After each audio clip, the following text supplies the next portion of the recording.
We're here at HRPA 2015 speaking with Dr. Nick Bontis, who just delivered his keynote speech, Information Bombardment. Dr. Nick Bontis is a management consultant, speaker, and professor at the DeGroote School of Business.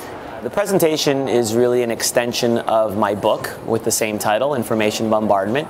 And essentially what I want to talk about is how we can have people work smarter instead of harder, given that there's thousands of emails and tweets and posts all coming at us from a million different directions.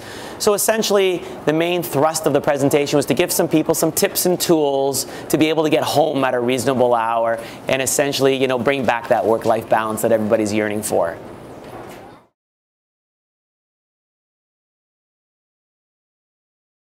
So the first tip obviously is the management of email. I think a lot of us are using email as a storage device, as a place to kind of keep all the organizational memory we've ever had. I know people that have thousands and thousands of emails in their inbox. It's just a place to go to, and I think that's very, very inefficient. The way I'd like to recommend people use their inbox is basically action-oriented. So something comes in and act on it right away.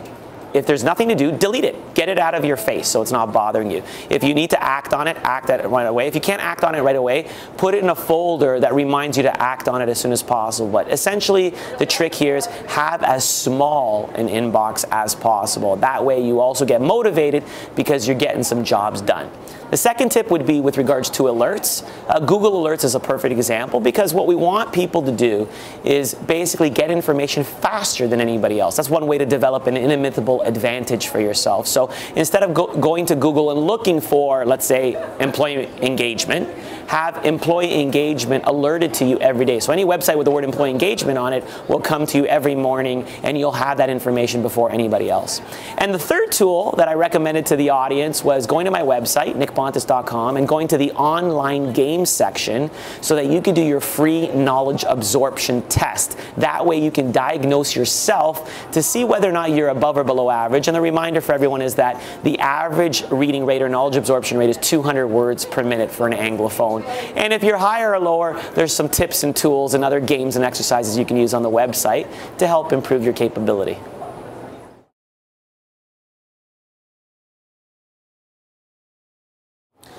I think work-life balance to a certain extent is a misnomer because when we think of the word balance, we think of a scale. One goes up and one goes down and there's some sort of delineation in the middle. But that's not what our lives are like anymore. It's more like a mélange. You're always doing work and family and pleasure at the same time, and it's all kind of mixed. And I think what you need to do is understand prioritization. That's critical. When we go to work, and let's say we've got an average day, 9 to 5, if such a thing exists, did we really spend time doing something that was a waste, that took too much time away? So a perfect example would be meetings. Sometimes we go to meetings and they're completely unproductive. There's no agenda, there's no concise agreement as to what we're doing. We don't know what the next step is going to be in the meeting, and you've essentially wasted maybe an hour or two of a day where you could have used that hour or two to get through your inbox, for example, and get some of your tasks done. For me, I'm very much a stickler about productivity. So if I go to a meeting and I get any sense at all that this is a waste of my time, I will literally get up and walk out the door. And if anybody says, "Why are you leaving?" I will tell them this is an unproductive meeting. So I think what we need to do is take charge of our own days and our own times and not let anybody else waste your attention. The attention being the most valuable asset that you possess.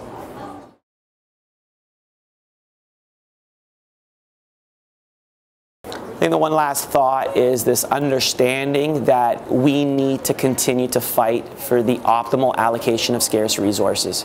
What's happening in many organizations, whether you are profit or not-for-profit government, is the budget is finite. There's only so much money.